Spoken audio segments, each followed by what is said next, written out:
Elias Neto. Boa noite!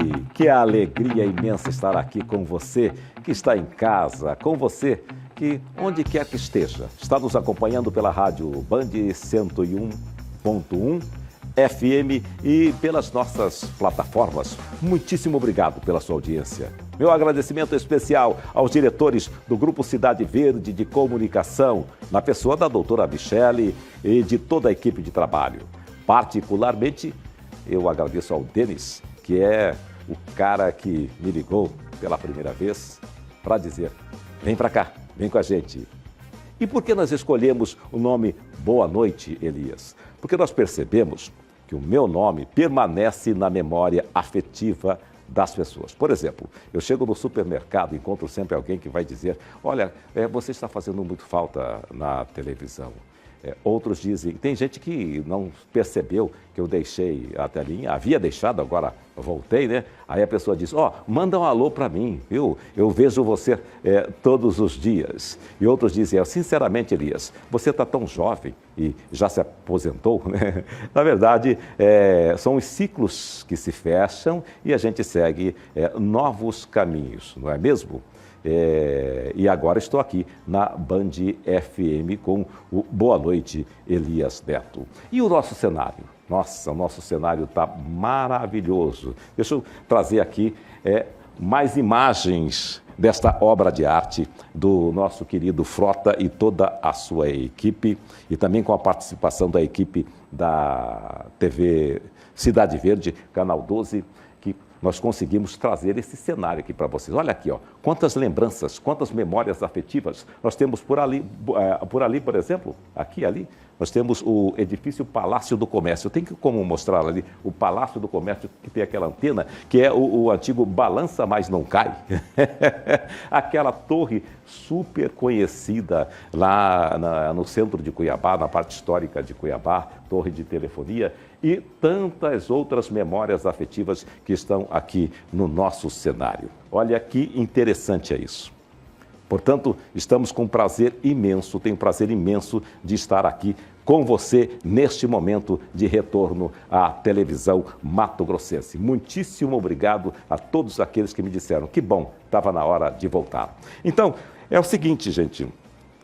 Como eu disse, os preparativos, eles não ocorrem da noite para o dia. Tem mais de um mês que nós estamos aí conversando, realizando esse projeto, o cenário. Esse cenário foi bastante trabalhoso para ser realizado. Nós já temos imagens aí para dizer, para trazer uma notícia muito interessante, que nessa jornada eu estive divulgando a estreia do programa na Band FM, no Jornal Cidade com Anderson Navarro, no Manhã com Sabor, com a Márcia Capes, no programa do Pop, com o Everton Pop e os sites parceiros. Muitíssimo obrigado a todos os sites. Hoje eu percebi que vários sites de várias regiões do estado, da capital e também do interior, noticiaram o meu retorno para a televisão mato-grossense. E olha aí, estamos aí, né? Mais uma vez, para uma nova jornada. E eu tenho uma notícia aqui, volta para cá, eu tenho uma notícia muito interessante, que é essa aqui, que uma cuiabana vai representar o título de Miss Canadá em 2024. Olha que maravilha de menina, né? A Raika Coutinho, de 36 anos, está na disputa pela coroa do Miss Universo Canadá 2024. O evento será realizado no dia 28 de julho, em Ontário, no Canadá. Caso ela ganhe, será a segunda brasileira a representar o país no Miss Universo, depois de Mariana Valente, que venceu a competição internacional em 2009. Portanto, essa é uma notícia maravilhosa para a capital de Mato Grosso e para todo o estado, né? Nós que temos boas notícias aí, que vêm, por exemplo, do agro, mas também temos algumas notícias que não são assim tão importantes, no sentido de que elas não trazem boas novidades para a nossa capital, não nos representam tanto, mas elas precisam ser dadas. Uma boa sorte para a Raika Coutinho, de 36 anos, que vai nos representar, e muito bem, lá no Canadá. E agora essa notícia aqui realmente é uma notícia que eu considero, ela é triste, muito triste, porque a primeira-dama de Cuiabá pede ao TRE liberação para entrar na prefeitura. A primeira-dama de Cuiabá, Márcia Pinheiro, entrou na Justiça Federal para derrubar as medidas cautelares que a impedem de frequentar tanto a prefeitura quanto a Secretaria Municipal de Saúde da capital. É uma notícia, sim, muito triste. Chegar a esse ponto de uma primeira-dama, a esposa do prefeito, não ter autoridade para entrar naquele lugar que seria seu, a prefeitura também. Olha, já são quantas ações deles? 20 ações. 15 só na saúde e 20 ações ao todo. Infelizmente, essas notícias ocorrem e nós precisamos comentar por aqui. Depois de todo o drama, Cuiabá Esporte Clube reitera atacante. Boa notícia, hein? A novela Daverson e Cuiabá parece ter um novo capítulo. O presidente do clube, Cristiano Dresch, voltou atrás e afirmou que está disposto a contar com o atacante. Sem atuar desde 17 de abril, o retorno aos gramados está nas mãos do jogador. Por meio da assessoria, o atleta afirmou que não irá se manifestar. Gente, que bom, né? Que essa novela acabe mesmo e que os nossos gramados fiquem ainda mais competitivos com o retorno desse jogador que é tão importante para o Cuiabá e para o nosso esporte. E agora, vamos lá para Brasília com o Bruno Pinheiro, que já está lá pronto para nos trazer novidades. E a novidade de hoje é sobre a PEC das drogas, que será pautada na Câmara nesta semana.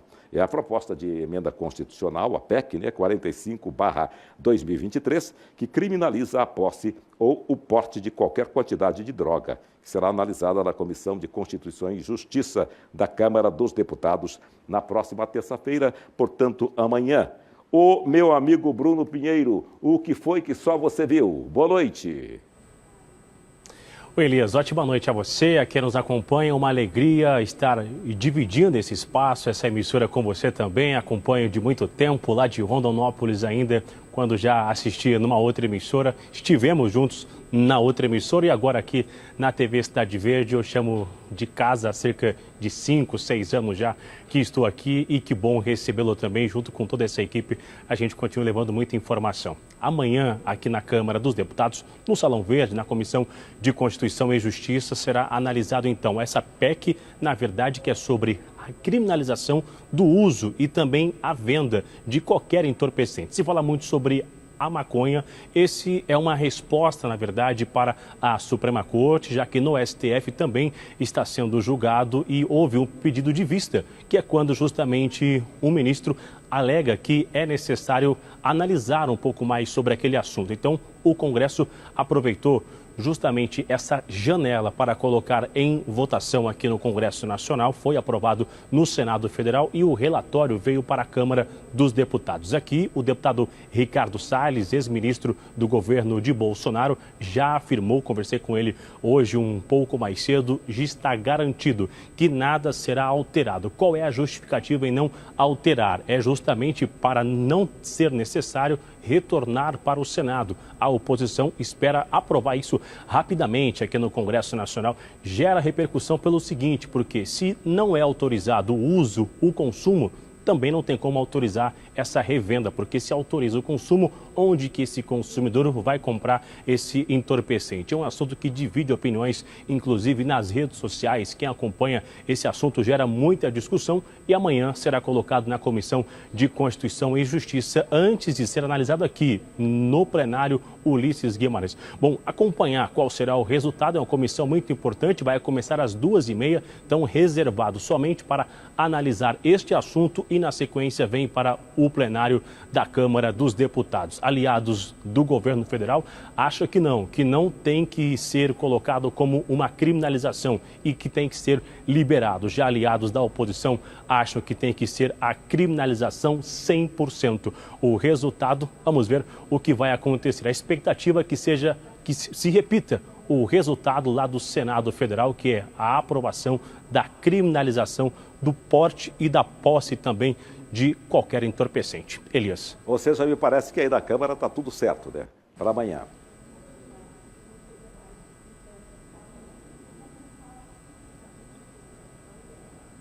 Não ouvi? Está com problema lá a nossa... Você está me ouvindo agora, meu querido? Repete, Elias. Agora sim, muito bem. Agora sim. Exato. Estou ouvindo. Então está tudo certo para amanhã, né? Exatamente. Amanhã essa discussão é colocado às 2h30 aqui na Câmara dos Deputados, que é na Comissão de Constituição e Justiça. Era isso? Exatamente, exatamente. Muitíssimo obrigado pela sua participação, tá? E amanhã nós estaremos de volta por aqui. Um grande abraço para você com todas essas informações que são muito importantes, meu amigo Bruno Pinheiro. E agora, cadê aquele telefone? Nós temos um telefone aí que é para que as pessoas possam participar, né? Coloca esse telefone aí na tela para a gente... falar com mais veemência, vamos dizer assim, né? 981 11 40 39, 981 11 40 39. Nós vamos agora para um rápido intervalo e voltamos daqui a pouquinho com o primeiro entrevistado, no primeiro programa Boa Noite, Elias Neto. Voltamos já.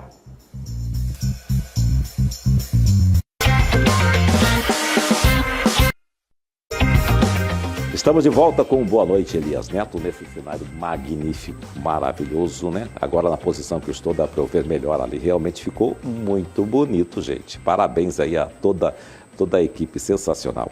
Eu tenho agora um entrevistado muito especial e é um cuiabano, que é o Davi Moura, cuiabano, que começou sua jornada no judô ainda na infância, influenciado pelo seu pai, o Fenelon Oscar Miller, que eu conheci muito bem, né? Ele lhe ensinou os primeiros passos e eu percebi que ele continuou treinando com você aí por muito tempo depois que você se profissionalizou, né? Um dos grandes nomes do judô do Brasil e, por que não dizer, um dos grandes nomes internacionais do judô, né? Conquistou vitórias significativas nos tatames, mas também se destaca como empresário e representante do Instituto Reação, um dos maiores projetos sociais do país. Então, boa noite, Davi Moura. Elias, prazerzaço estar aqui com você, uma honra, na verdade. Prazerzaço meu também, nesse primeiro programa, ter você aqui nesta bancada é sensacional. Quantos anos você tem? 36. 36. Nessa época, nessa idade, a pessoa fala tranquilamente, né? Não tem problema. Né? Novo para algumas coisas, mas tá o judô já estava ficando velho. Já estava ficando velho, né? Eu te pergunto porque é o seguinte, porque eu conheço seu pai desde há muitos e muitos anos, eu ainda era muito jovem, já entrevistava o seu pai, né? E certa vez eu vi você, um garotinho, com o seu pai, nas mãos do seu pai. Olha que maravilha. Fazendo aquelas birras de criança, né? Agora, é o seguinte, vamos começar aí como empresário, como empreendedor, aquela pessoa que está preocupada lá com a ponta, lá com o social. Esse projeto que você traz aí, que é muito importante lá também com o grande nome do judô, né? Quantas pessoas ele atende? Porque é o seguinte, um projeto como esse não atende só a criança, ele atende uma família toda, né? Exatamente. Ele muda a história, né? Na verdade, essa história começou, meus pais, né, empreendem há muito tempo, inclusive a gente chama de empreendedor social, né, o Reação, que é um projeto criado, desenvolvido pelo Flávio Canto, que há 23 anos entendeu o poder de transformação do esporte e começou lá atrás. Então, assim, a minha história começou como atleta com o Reação. Eu fui... É o projeto Reação. Instituto Reação. Instituto Reação, tá certo. Que não é à toa, né? Reação de reagir, de cair e levantar mais forte, que a gente que é da luta sabe a importância de reagir, inclusive na vida, né? Então, o projeto tem esse intuito de ensinar os nossos jovens e as nossas crianças a reagir diante das circunstâncias, né? Que a gente não tem controle. A vida... né, me agraciou com uma família maravilhosa. Tive um pai, né, judoca, meu ídolo, que sempre me incentivou muito. E eu sempre fiz questão de não sair de Cuiabá, né? Construí minha estrutura aqui para ser atleta, inclusive, mas quando o Flávio Canto se aposentou, a gente foi colega de seleção em 2010, 2011, eu fui buscar ele para aprender judô. Meu pai, para quem conhece, era um cara super humilde. Então, um dia ele chegou para mim e falou: filho, eu fui um ótimo professor de judô, eu te ensinei tudo que eu podia, mas acho que agora você precisa buscar um técnico. Refinar a técnica. Refinar a técnica, a parte mais competitiva, que ele já estava, né, tinha parado há muitos anos. E eu fui atrás do Flávio lá no Rio, que já era um amigo de seleção, para pedir ajuda para ele. E foi aí que eu conheci o Reação lá na Rocinha, que é o maior centro hoje, que é o maior polo do Reação e depois de um ano treinando, fui convidado a representar o Reação, passei a minha carreira toda lutando pelo Reação, indo e vindo ali para o Rio, que minha família tinha uma parte da família lá também, minha mãe é carioca, então criei essa relação. E aí, depois de algum tempo, a gente teve a honra de ser o primeiro polo do Reação fora do Rio de Janeiro, que foi aqui em Cuiabá. Em Cuiabá, né? Interessante, sua mãe é carioca, né? Eu me lembro que eu já estive num voo com você para o Rio de Janeiro, toda a família, indo visitar os familiares ali, né? E pouca gente sabe, meu tio, irmão da minha mãe, Luiz Virgílio, foi atleta da seleção também. Ah, é? Então, o judô da minha família vem das duas partes da família. Está no sangue da família. Está no sangue. Né? Quantas crianças são beneficiadas? Quantos alunos são beneficiados aqui em Cuiabá, aqui em Mato Grosso? Aqui em Mato Grosso são 540 crianças, mais ou menos. Sei. No Brasil, hoje, mais de 4 mil crianças. Mais de 4 mil crianças. Nós estamos em 5 estados. O Canto, inclusive, ele esteve viajando pelo Brasil inteiro, divulgando esse projeto, né? Inclusive, aqui em Mato Grosso, ele tem feito um circuito de palestras. Essa semana, vamos ter aí também uma palestra dele que... junto com uma parceria com o Sebrae, que ele traz também toda essa a ideia do Reação e toda a vivência que ele teve com o esporte e essa transformação e alta performance, que para nós de Mato Grosso também é uma honra receber esse tipo de... Agora, como é que funciona? Como é que a criança chega lá? A gente tem o Instagram do Instituto Reação, a gente tem hoje em Cuiabá 2 polos, né, na Cidade Alta e no Três Barras, pode só chegar lá também. A gente tem momentos de entrada, né, hoje o Reação está bem cheio. Mas acho que é legal, muita gente pensa que o Reação é um projeto social de judô. Mas, na verdade, o Reação eu também é mais... imaginava que fosse só judô. A gente tem um programa de educação criado e desenvolvido pela mãe do Flávio Canto também, que há 20 anos é voluntária, junto com todo o nosso staff. Então, toda criança que treina judô, faz aula de judô, ela faz também 1 hora de aula de educação, seguindo todo o nosso programa de educação, que é totalmente ligado ao cronograma das aulas de judô. Então, eles aprendem no tatame os valores e desenvolvem também na sala de aula esses valores. Fora os outros programas também. Não é só chegar e lutar, né? Lutar é importante, né? Sim, essa união do esporte com a educação. Com a educação. Perfeito. Isso é muito, muito interessante, né? Para a gente trazer aqui para o telespectador da TV Cidade Verde e também da Band FM, que nos acompanha nesse momento. É uma honra falar sobre isso, porque realmente o Reação é um projeto de vida nosso, né? Um projeto, uma continuação de uma ideia que meu pai lá, 50 anos atrás, idealizou, né? E aí o senhor falou que me viu quando era criança, né? Vários alunos do meu pai, que hoje são bem mais velhos, me encontram e falam, cara, eu lembro de você lá criança, subindo na corda, pulando lá. E depois ver que você foi atleta também é legal demais e tal. Sim, você nasceu no berço do judô em Mato Grosso, né? Seus pais ali sempre incentivando, seu pai treinando muito.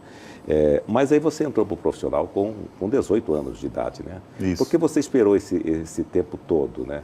Eu não me lembro de você garoto competindo. Exatamente. Na verdade, eu comecei como uma brincadeira, né? Meu pai, quando se aposentou, ele veio para Cuiabá, montou uma academia e logo na sequência, minha mãe também, que veio do Rio, pedagoga, começou a ideia de uma escola, que hoje é uma grande escola aqui, graças a Deus, né? Ibero-Americano, que tem 37 anos de existência, que eu estudei a vida inteira. Que trouxe uma nova pedagogia. Que trouxe uma nova forma também que hoje é, né, tocado, desenvolvido pelos meus irmãos. Mas eu comecei o judô ali como uma brincadeira, né? Como meu pai dava aula e as crianças, e meus irmãos mais velhos faziam judô, então... Mas é muito interessante que meu pai, eu sempre falo isso porque é o contrário do que a maioria pensa, né? Meu pai fez o judô para mim ser uma forma de premiação. Então, quando eu aprontava, fazia birra ou fazia qualquer besteira, ele me proibia de ir no judô. Ah, entendi. Então, o judô para mim passou a ser uma parte de merecimento. Eu precisava merecer fazer o judô, sabe? Certo. E fui ali competindo aqui dentro do estado quando era bem jovem, criança. Mas com 14 anos de idade eu tive uma lesão no joelho muito séria. Rompi todos os ligamentos, menisco. E fiquei quase 1 ano sem poder operar, porque era muito novo, o médico não queria operar. E aí eu, enfim, operei e fiquei todo esse tempo fora do judô. Eu voltei realmente a treinar judô com 18 anos. Ah, tá. Então você teve essa intercorrência aí que foi bem complicada, né? Até porque o judô necessita muito do joelho forte. Muito, né? do joelho. Mas eu hoje vejo com um olhar positivo, assim, porque Foi um período que eu fiz outras coisas, outras atividades, sabe? Eu fiz um pouco de boxe, cheguei até de fazer umas lutinhas de boxe aqui em Cuiabá. E sempre gostei muito de esporte. Então eu fazia musculação, me mantive ativo sempre. Mas aí com 18 anos eu falei, vou voltar a fazer judô. Certo. E me reencontrei, assim, sabe? Perfeito. Agora uma pergunta assim que é uma curiosidade minha, né? O judô te deu dinheiro? Ou ficou nas medalhas, nos troféus? Eu vivi um momento muito especial nesse sentido, assim. Sim. Talvez também por ser de Mato Grosso, eu acho que a gente conseguiu, junto com alguns parceiros, trabalhar bastante a imagem, mas eu vim num momento próximo de uma Olimpíada no Brasil, né? Então, eu sei porque o judô me deu bastante dinheiro, mas depois que eu já cheguei, sabe? E hoje eu vejo a dificuldade está no antes. O atleta, quando ele chega na seleção brasileira, que eu consegui chegar ali em 2000, eu cheguei em 2011, mas lá em 2013, 2014, surgiram no Brasil formas de apoiar o atleta de alto rendimento, né? Bolsa Pódio, programa do Exército, que eu consegui entrar também. O clube também começou uma cultura de pagar o atleta. E patrocínios privados que eu sempre tive o privilégio de ter.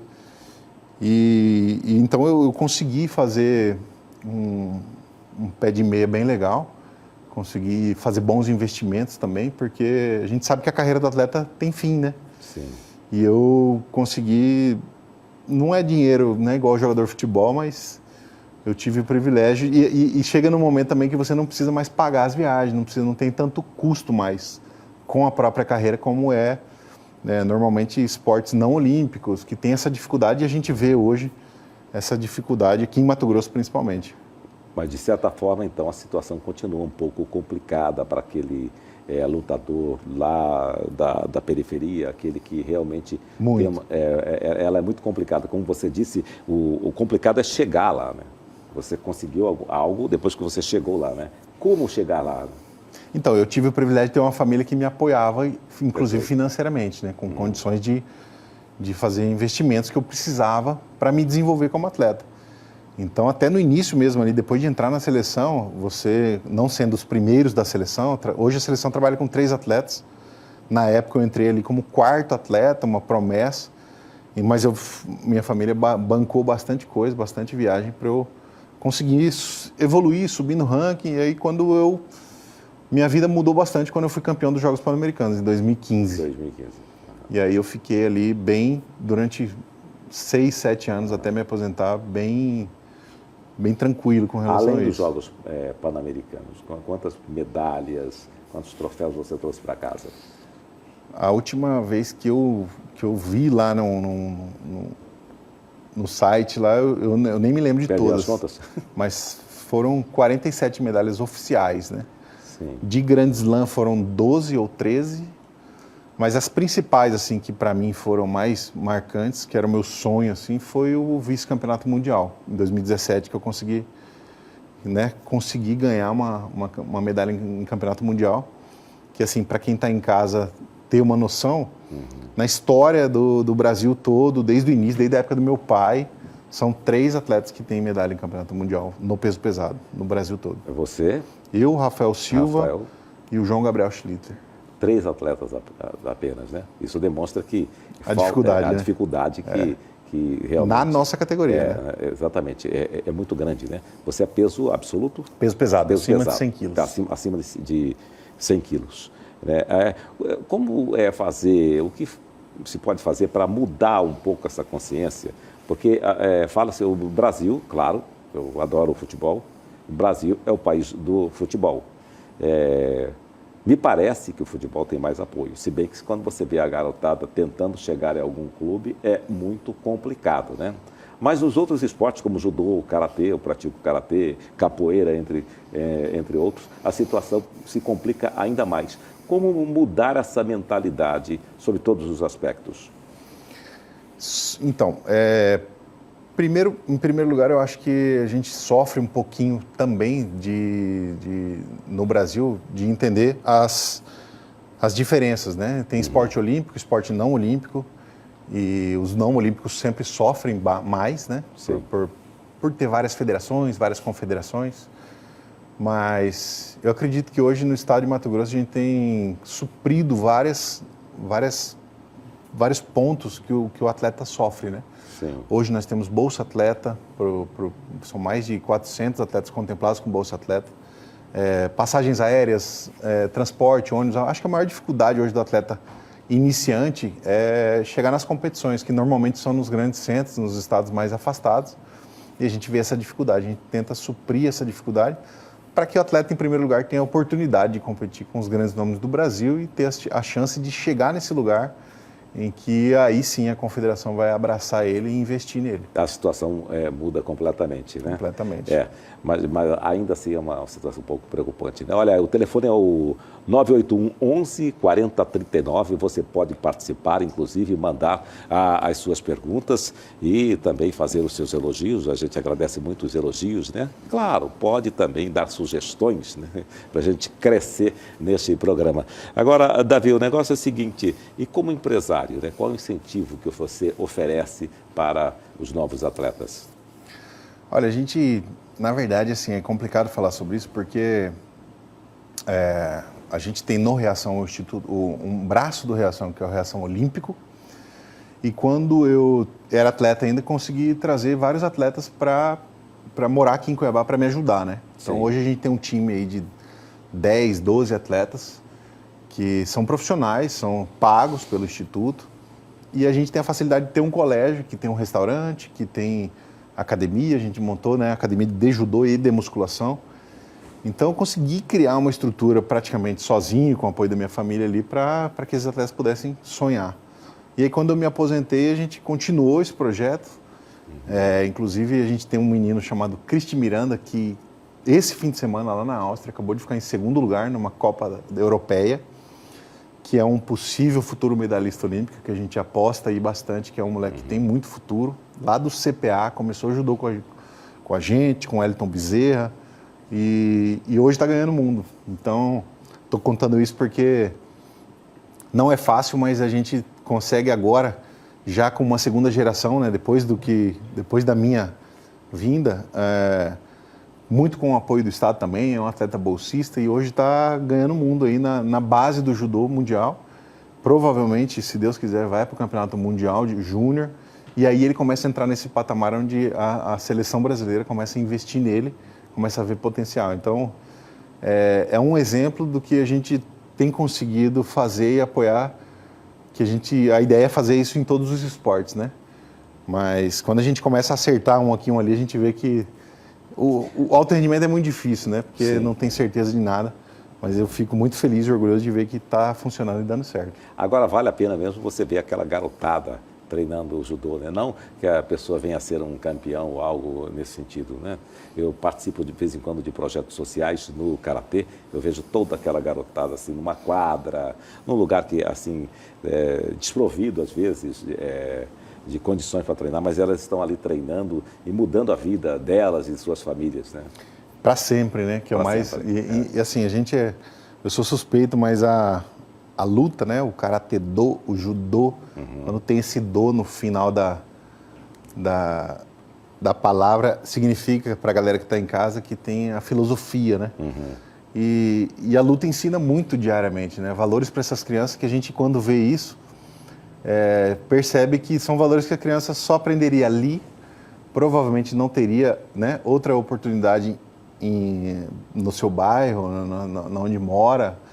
Normalmente o pai e a mãe ou não estão presentes ou trabalham o dia inteiro, então a gente vê que realmente é uma transformação até difícil de medir, mas que é duradoura, né, de gerações. A gente sabe o quanto o esporte transformou a gente, o quanto isso impacta numa próxima geração. E como o senhor falou, eu quando vou lá no Reação vejo toda aquela criançada treinando judô, encontrando possibilidades e sonhando coisas que talvez sem aquilo ali não existisse na vida deles. Tá, mas pode esquecer o senhor, né?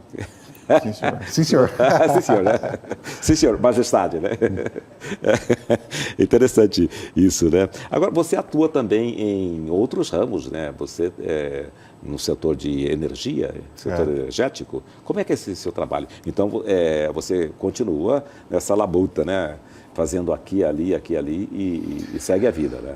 Esse foi uma das coisas que eu comecei. Eu sempre gostei muito de ler e entender a questão financeira, né? Fazer o dinheiro trabalhar para a gente. Então, uma das coisas que eu via pelo mundo, né? A gente passou um tempo na Alemanha e eu sempre pergunto para as pessoas que a gente tem contato sobre o futuro, né? Eu vi que no Brasil a gente tem muita demanda de energia solar, que é uma energia limpa, renovável. Então, eu acabei utilizando um terreno que a gente tem, uma fazenda que a gente tem para investir enquanto era atleta em energia solar. Fizemos algumas usinas e que atende inclusive o nosso colégio. Você consegue abater a energia e fazer algo positivo, né? E acabou que a gente construiu também a academia de judô, que é uma parte privada dessa transformação, que eu acredito também, né? A gente tem um efeito multiplicador também muito significativo quando a gente coloca o judô na vida de gente que tem condições também, porque são esses meninos, esses jovens que vão no futuro, né, ser os CEOs das empresas, donos, presidentes. E quando a gente traz esses valores que o judô ensina, principalmente uma coisa que meu pai me ensinava, né, que é o construir, conquistar e compartilhar. Então hoje em dia a juventude quer conquistar o que não construiu, né? Quer vender o que não fez. E aí fica muito no esporte complicado. isso não existe. Você não compra uma medalha, você precisa trabalhar, se dedicar, conquistar e principalmente depois compartilhar com os outros. O esporte é o mundo real, né? O Denis, nós temos um intervalo agora. Vamos então para o intervalo e daqui a pouco a gente volta com esse bate-papo que está muito delicioso. Até daqui a pouco.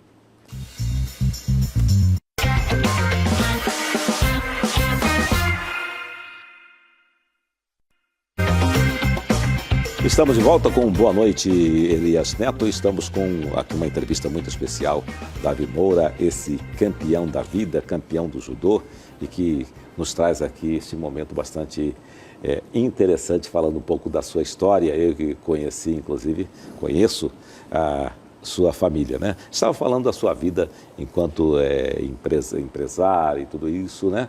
Além de lutador, de judoca, de esportista, atleta, você também está no mundo político, né?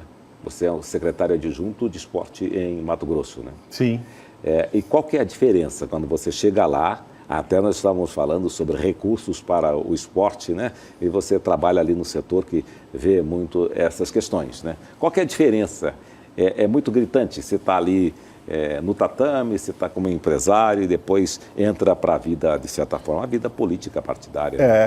É muito diferente, assim. Inclusive, eu acho que é uma das coisas que me incentiva e me motiva, porque a gente cresce muito quando se coloca à disposição para algo que, né, não é bom. Eu vivi muitos anos como atleta profissional e tinha toda essa vivência como atleta e esportista. E, de repente, aceitei esse desafio para fazer uma gestão, né, inclusive de recursos e ligada totalmente ao esporte. Mas eu acho que é mais difícil aprender e ter essa vivência no esporte, porque a gente aprende no esporte, né, montar time, juntar pessoas boas. Então, eu acho que desde que eu entrei, a gente sempre conseguiu montar e entender e acreditar nas pessoas que estão junto ali. A gente tem a humildade de perguntar quando não sabe, entender com as pessoas mais velhas por onde ir, por onde não ir. Mas assim, no privado a gente quer algo, a gente vai lá, paga e faz, né? Sim. No público a gente tem muito mais dificuldade de fazer o que você quer que faça, justamente por conta da burocracia que é grande, né? Mas é muito satisfatório, assim, a quantidade de aprendizado e de vivência que hoje eu tenho vivido nessa posição e nesse cargo.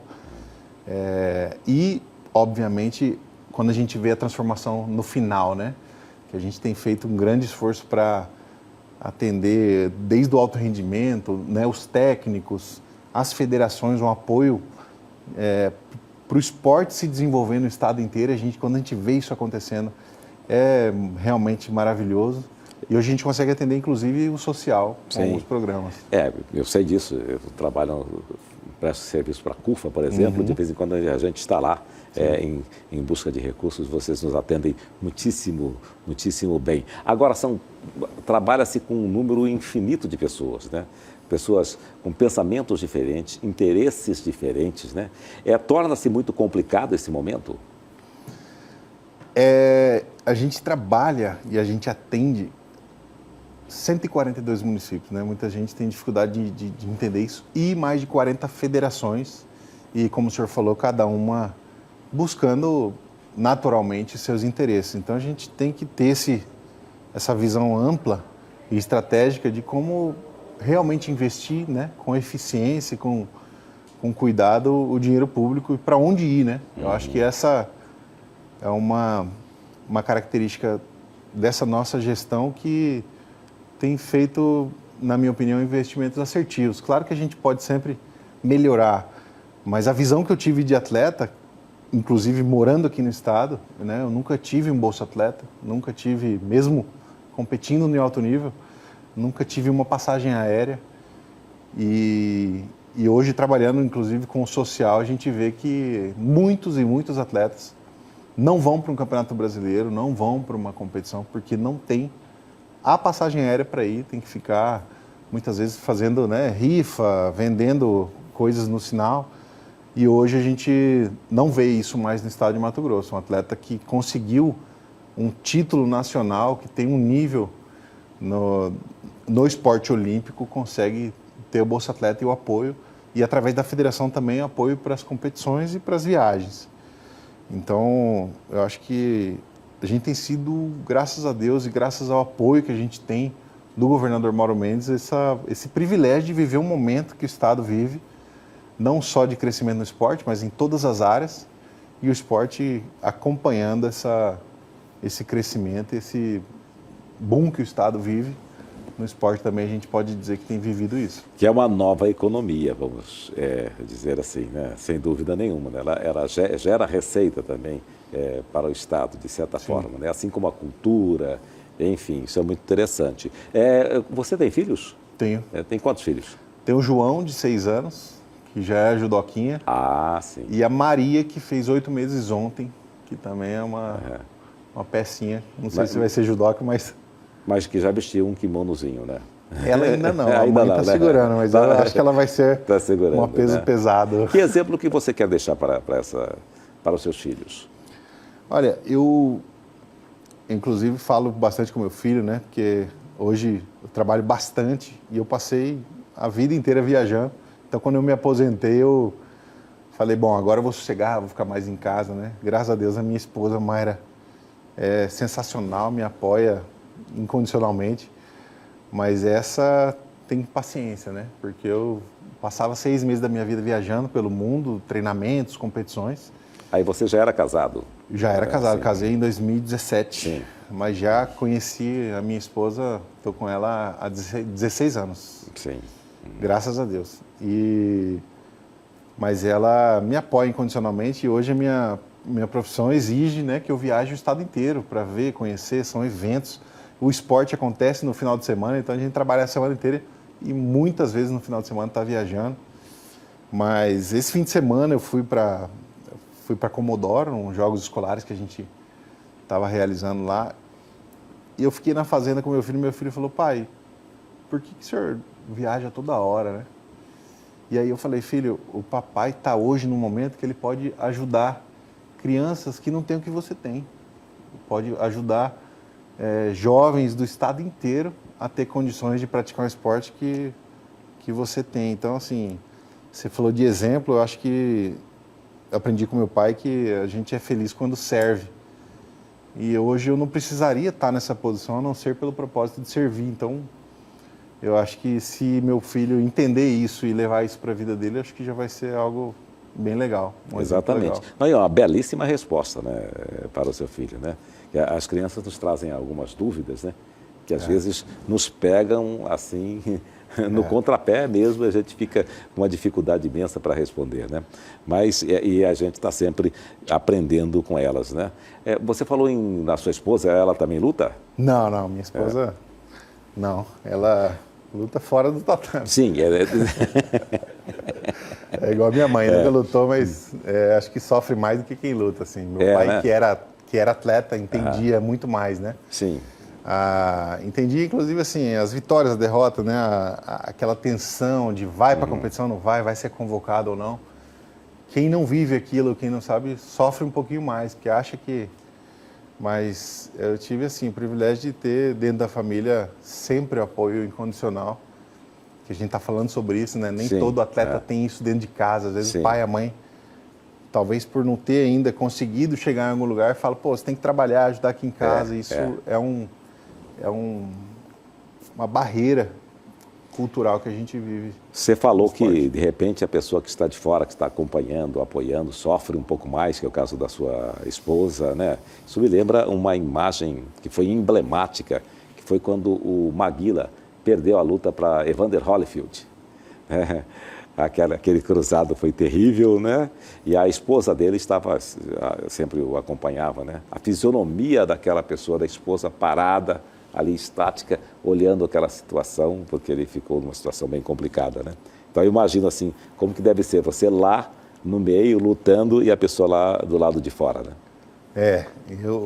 Hoje a gente vive um pouquinho o sofrimento que é torcer, né? Meu afilhado hoje tem 18 anos, também é atleta, eu fico muito mais tenso e nervoso quando ele vai lutar do que quando eu ia lutar.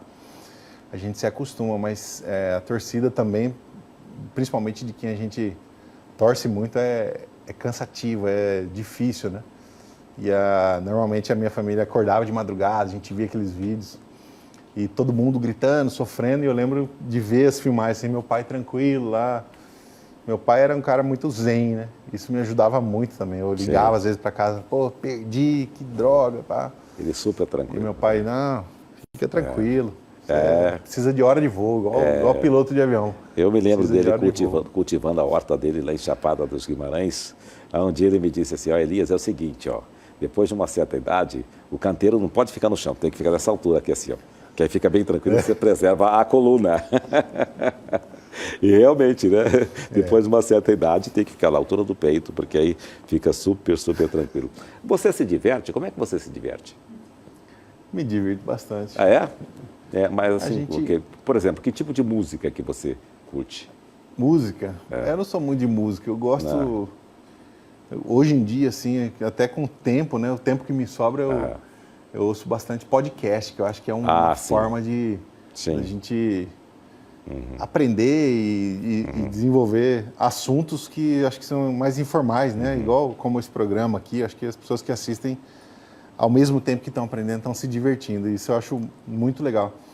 Mas a minha paixão hoje é chegar em casa e brincar com meu filho, né? Sim. Como eu me considero um pai um pouco mais ausente do que eu gostaria, eu chego em casa, deixo meu celular e fico 100% presente com ele. O que quer que ele queira fazer, eu vou falar, vamos. Sim. Eu vivi isso com meu pai e tento trazer isso para o meu filho. Então, a minha diversão é ver ele feliz. Que bom, claro. Chega em casa e... Os filhos estando felizes, nós também estaremos felizes, né? É para isso que nós estamos aqui, né? Isso é muito interessante. E nós falamos em divertimento, em se divertir. Me disseram aqui que tem um vídeo. Eu acho que a produção está querendo se divertir comigo. Acho que tem um vídeo aí. Roda o vídeo aí. Que vídeo que é esse? Olá, tudo bem? Estou aqui no EMEB Ezequiel Pompeu de Siqueira e, claro, muito contente que estou com essa galera toda aqui nesse projeto maravilhoso. E eu acho muito importante transmitir o meu conhecimento sobre o karatê para essa garotada. Vim aqui ao convite da professora, da sensei Hilda, mais conhecida como tia Hilda, né? E é muito bom quando a gente tem a oportunidade de conversar com essa garotada e passar um pouco do nosso conhecimento, nesse caso aqui, o karatê. Tá bom? Beleza, pessoal? Então, atenção, o que eu quero agora? Ketambarai! Hey! Aí, força dele, mal acho que sem sair do lugar, né?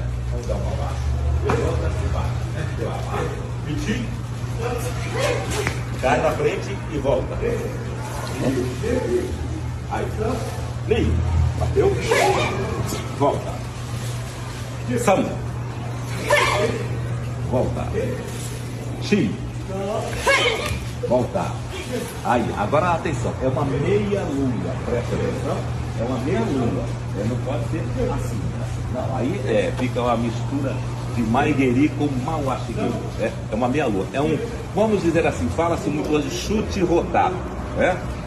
Porque você rota para bater. Preste atenção, olhem, eu levanto o joelho, saio daqui levantando o joelho e bato.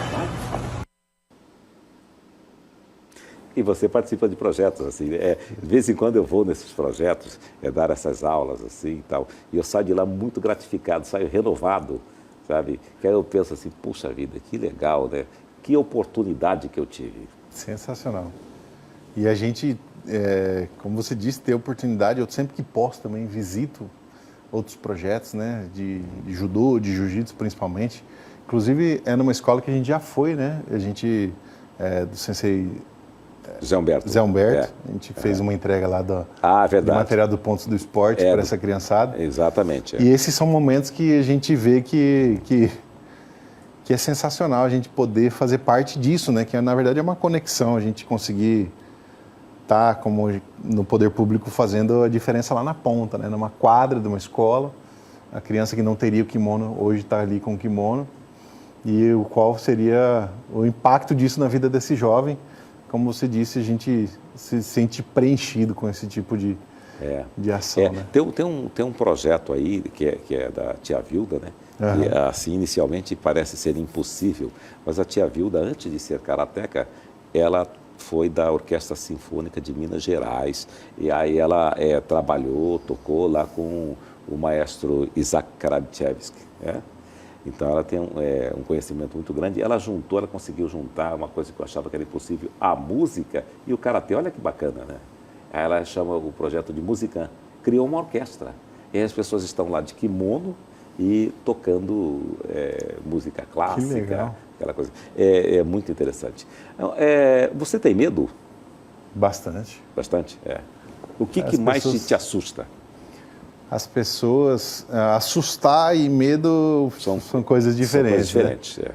Mas muita gente me perguntava assim, pô, você é grandão, né, lutador, você não deve ter medo. Mas na verdade eu acho que o medo e a inteligência estão muito próximos um do outro, né? Acho que a pessoa que não tem medo de nada beira a imbecilidade. A loucura, a imbecilidade, sem dúvida. Eu vi vou trazer aqui, eu tive a oportunidade de conversar com o Rickson Grace, que foi o maior lutador de MMA e eu tive a oportunidade de almoçar com ele, e um cara perguntou isso para ele, Rickson, você lutou com 300 caras, nunca apanhou, né? Você não tem medo? E ele ele respondeu aquele senhor de uma forma que me marcou muito, né? O contrário de coragem não é medo, é covardia. Então, o superar o medo tem muito a ver com o porquê, né? O propósito. Eu acho que qualquer um que ouve a gente aqui vai entender que se chega alguém aqui, né, armado ou com uma faca, eu sou o primeiro a sair correndo daqui e chamar a polícia, né? Correto. Mas se por acaso meu filho, se esse cara por acaso chegar perto do meu filho, eu não pensaria meia vez antes em resolver a situação, enfim, ir para cima desse cara. Então, o medo existe, mas tem coisas que superam, né? Então, lutar com o francês numa final de mundial dá um pouco de medo, mas quando a gente entende que a gente está lutando por algo a mais, por um propósito maior, a gente supera isso. Mas o medo é importante, né? Que ele mostra pra gente o tamanho do problema que temos pela frente. E quantas vezes ao longo da história salvou a gente. Salvou a gente. É exatamente isso aí que você disse, que é uma questão, inclusive, de inteligência, né? Os inteligentes também têm medo, né? Passa por esses momentos. Bom, nós já estamos então encerrando aqui o nosso primeiro programa, o programa de estreia. Estou muito feliz de estar aqui na TV Cidade Verde, Canal 12, e também transmitindo pela Band FM, e ter a sua participação aqui foi muito gratificante também, tá bom? A honra toda minha, muito obrigado. É uma honra realmente conversar com o senhor aqui, ser o primeiro aí nesse início dessa jornada de muito sucesso, tenho certeza. Muito obrigado. E até a próxima. Muito obrigado e volte sempre, tá? Muito obrigado. Grande abraço, uma boa noite para você, porque está encerrando aqui o programa Boa Noite Elias Neto, na sua primeira edição de tantas outras que virão. Amanhã a gente volta neste mesmo horário, às 6 da tarde, às 18 horas, de 18 às 19. Você fica agora com o Agnello. Abraço!